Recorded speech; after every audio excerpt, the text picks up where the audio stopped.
Hi, everybody. It's Robin Da Vinci. And again, my windows never work, whatever. I never get the lighting right on my videos. I'm an amateur. And damn it, I've been saying such serious things lately and giving you all these ideas about money and doing all this stuff. And I thought, you know what? Today I'm going to talk about the truth. I'm not lying this time. I'm going to tell you the truth about lying and why people lie. Do you realize that more people tell a lie than tell the truth? If you really want to tell the truth or hear the truth, go to a bar, ask a drunk person, and say, how does that girl look in that dress over there? They'll tell you. How does that guy look in that beard over there?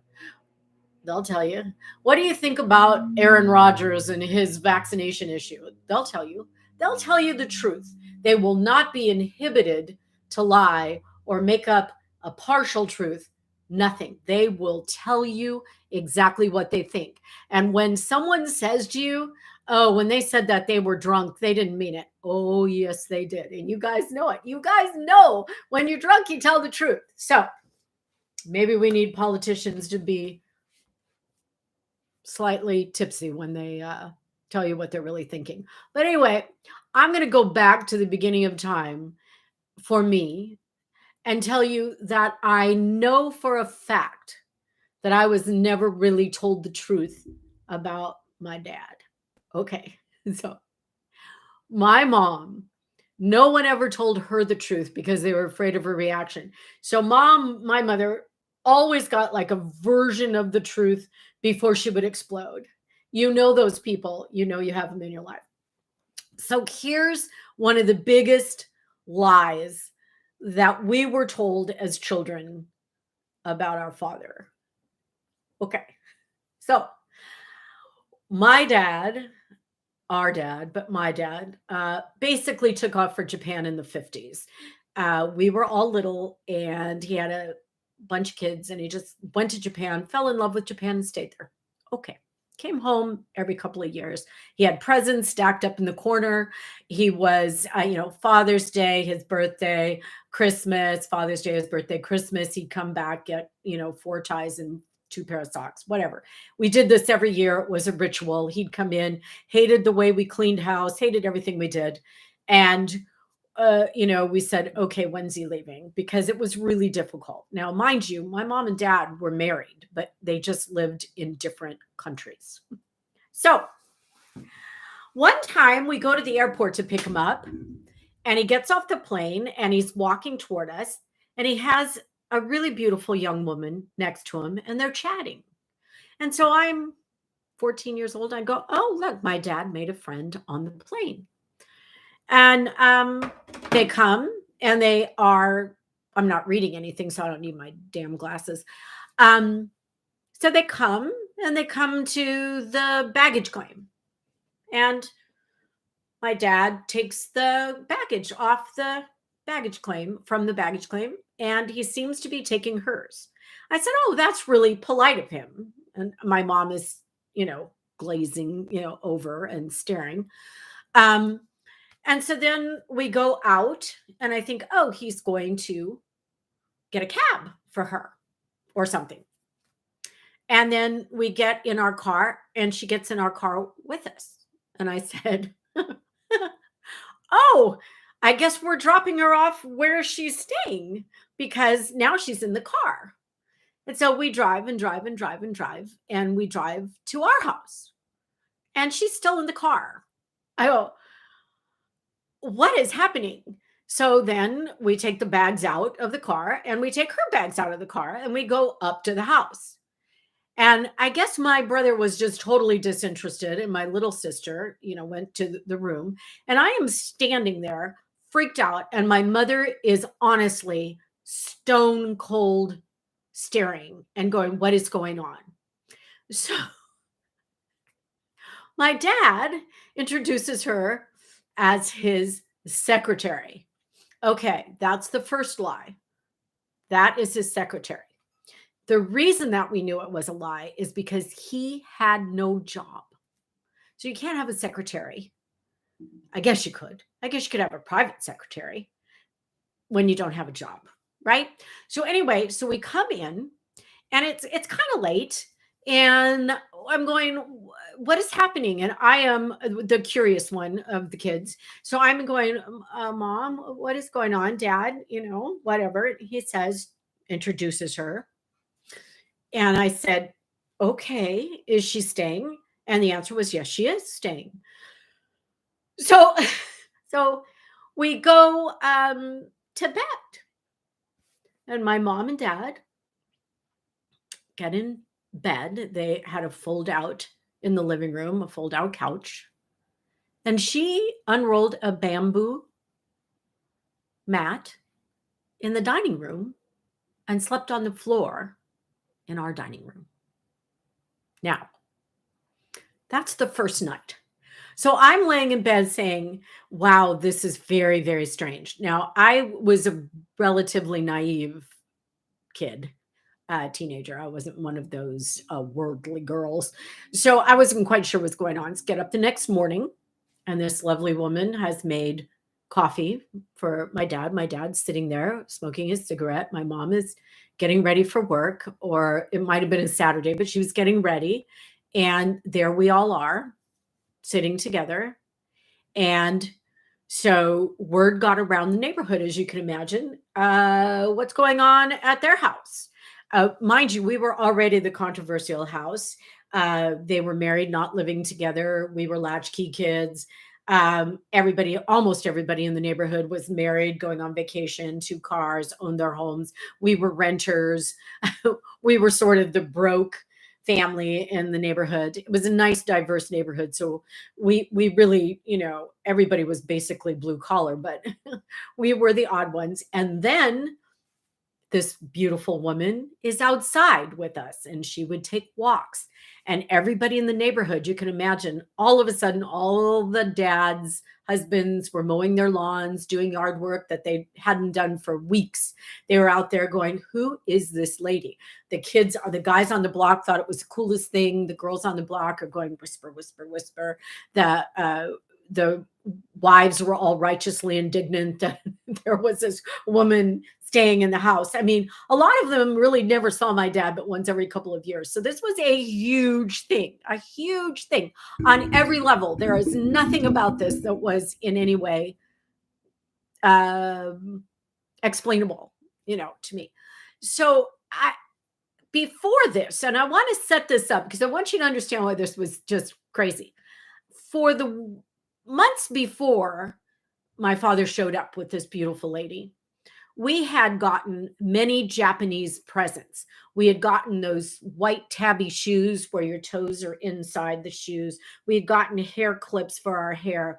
We had gotten really pretty tall, I'd say at least 2 or 3 feet tall, geisha girls encased in glass. We had a samurai sword. I mean, our house was vintage Salvation Army. That's how we got our furniture. So all this Japanese influence certainly didn't go with our Salvation Army chairs and couches and tables. I mean, it didn't. Some of it was my grandmother's old furniture. So there was a mishmash of stuff, plus these Japanese things, artifacts. And so, and my sister and I were geisha girls for Thanksgiving, for Halloween one year, right? All in good fun, very respectful. My dad loved it there. And so we were being set up, now I find out. So this person and my dad stayed there for 3 weeks. 3 weeks, where this beautiful lady waited on my mother and father. My mother did not know Japanese, but my father did, and they spoke to each other in Japanese. My mother would question my father, and he would really not answer. So lying for sport, didn't really say anything. And so one Saturday, maybe after 2 weeks, my mom and dad finally had that blow up that all of you would be waiting for. You would go, they didn't blow up before that? No, they were actually very civil, very civil. But one Saturday, they are screeching at each other, and I'm certain the whole neighborhood heard. But this beautiful, lovely lady, I remember what she was dressed in. She had on flats, nylons, a straight pencil skirt, a little blouse, um, a sweater over her shoulders with the little chain that keeps it there. And she walked around our backyard for 3 hours with her hands behind her back, just quietly walking around our backyard on the path, around and around and around. And I sat in the window in the backyard and watched her. My mom and dad screaming in the background, and this lovely lady walking around our backyard for 3 hours. And I was just fascinated. My brother didn't care. My sister didn't really know. It was the talk of the neighborhood, but nobody knew what to do. So I don't know that they ever solved it. And then about a week later, it was time for them to leave. And so they left for the airport, and my mom is crying. She's crying. And I say to her, I am so sorry, Mom. What can I do? I know this was bad. And she said, I don't care about that son of a bitch leaving, but I really like her. I wish she could stay. And so I burst out laughing and I said, well, do we know the story of this woman? And she goes, well, not really. Your dad sort of told me the truth, but didn't. So that is why I'm doing sort of a little bit of comedy today about the sport of lying. The truth is, we really don't tell the truth most of the time. If you want to really hear lies, go to your best friends with something outrageous, the people you call your tribe, and they'll tell you exactly what you want to hear. And you'll walk out the door thinking you are 100% right and land where you're supposed to land and be 100% wrong, because your friends, your really close friends, are not people you should go to for the truth. Those are the people you go to for comfort. Lying is comfort. Truth is uncomfortable. Truth is about being nervous and tense and going, really, you're going to tell me the truth? No one wants to hear that, not on a little scale, not on a big scale. I am telling you that even governments go, oh, can we really tell the masses the truth? Because they're going to panic and go crazy. This is what happens. So when you're running around saying, why doesn't anybody tell me the truth? Figure out if you're really a person that wants to hear the absolute truth. Do you want to hear that you don't look good? Do you want to hear that your hair's a mess? Do you want to hear that your breath smells? Do you really want to hear that your friends think you have your bad language makes them angry? Do you want to hear that you're really a bad dancer when you thought you were? Do you want to hear that you may be sick? Do you know if people don't go to the doctor because they're afraid of hearing the truth? I know you've heard that before. So the truth is not going to set you free. The truth is going to make you uncomfortable. Lying is what people love to do. So when you hear someone say, I put off that doctor's appointment, I put it off and put it off because I just don't want to know what's really going on. So why are all of you surprised when a sports figure or a politician or a family member will lie? Why are you surprised that no one tells grandma that your nephew is gay? I'm going to tell you that grandma's already figured it out for the most part, and she knows you're all damn lying to her. I have a story about that too. This wonderful, beautiful 95-year-old woman was being kept in the dark that her grandson was gay. And her grandson had someone in his life for years and years and years with a beautiful relationship. And so here comes this big birthday, and no one wants to tell grandma. So when it comes to the family picture, they don't include the grandson's best guy. They don't include him because they don't want to offend grandma.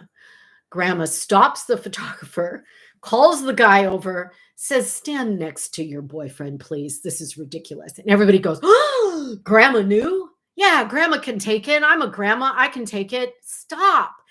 You really do want to be lied to, and you just don't know it. So what I'm saying is that was not my father's secretary. Just so any of you are wondering, she was his woman. And I'm not sure she wasn't his geisha. I cannot corroborate that, but once I read that book, I said, ooh, this sounds eerily familiar. So I am saying to you, you may not want the truth, or you may say you want the truth, but in reality you want a combination of some sort of lie that makes the truth easier to hear. So all the time I read in there, oh, this person lied, this person lied, this person lied. Yeah, it sucks. You probably shouldn't lie about anything because it just gets you into trouble later. And that saying that if you always tell the truth, the absolute truth, you'll never have to remember what you said, is the absolute truth. If you say to someone, they say to you, how do I look in this? And you say, that isn't a great look for you. You don't look good. You'll never have to backtrack or lie to someone else who knows you didn't feel that way. You'll never get called out on the truth. Your truth may get you in trouble at the time you say it, but you'll never get called out on it later because it was the truth. Especially, it might be the truth as you know it, because all of us have a certain truth as we know it. We can't know everything in the world. So my truth about this might be different than what you were taught. But if you always tell the truth about money, about parenting, parenting is the thing that everybody lies to you about. Oh, what is it like to be the greatest parent? Do you want to know? There's no such thing. You are running by the seat of your pants and you know it. Every day you wake up and you go, what is happening today? I had 3 children. They were all in different categories of growth and stages, excuse me, stages of growth at the time. And I would wake up every day and go, what are they going to show me today? Because I said, oh, I used to have a 3-year-old, but my current 3-year-old is nothing like my other 3-year-old. My next 3-year-old was nothing like the other 2 3-year-olds. So there was, some common ground, but basically it's a crapshoot and you know it. And that's with money. How many people lie about money? Oh, I'm a millionaire. Really? How much do you have in the bank? 72 cents. You're not a millionaire. You're only a millionaire, really, not if you've made a million, but if you've got a million. Show me the million. Then you're a millionaire. You're a billionaire. Are you a billionaire on paper? Sell everything. If after you get rid of everything, your stock, your houses, your cars, whatever, if you've got $1 billion, then I'll call you a billionaire. But just to say you're a billionaire on paper because you have stock somewhere in the Ponzi scheme called the Wall Street, biggest Ponzi scheme ever. If that's where your billions are, then, talk to me when you've stripped yourself of all of that. I'm telling you, the truth is something no one wants to hear. And you can't go to your tribe for the truth because unless they're high on something, you're going to get some version of the truth that makes you comfortable inside that tribe. People are not that truthful. And you can't find it anywhere. I'm sorry. So my story about my dad's secretary is more common than you would think. And children are very gullible and adults don't want to know the truth. And, we've been really told falsehoods all our lives. And when we do stand up for ourselves and tell the truth, we can get knocked down pretty quickly. So people go, oh no, don't tell the truth. I'm too afraid. I don't want anybody to know what I really think. Well, what I really think is if you tell the truth 100%, you'll probably lose some friends, but you'll never have to second guess what you're saying the next time. So, like and subscribe. Let me know what you think. I took myself out of the education category for one time because honestly, my life was way more comical than educational. And I've only learned all that I've learned as an adult. So I care. My name is Robin Da Vinci. Go to my website, robindavinci.com, like and subscribe. And you know what? I really love you guys. I really dig it. So take good care. Bye.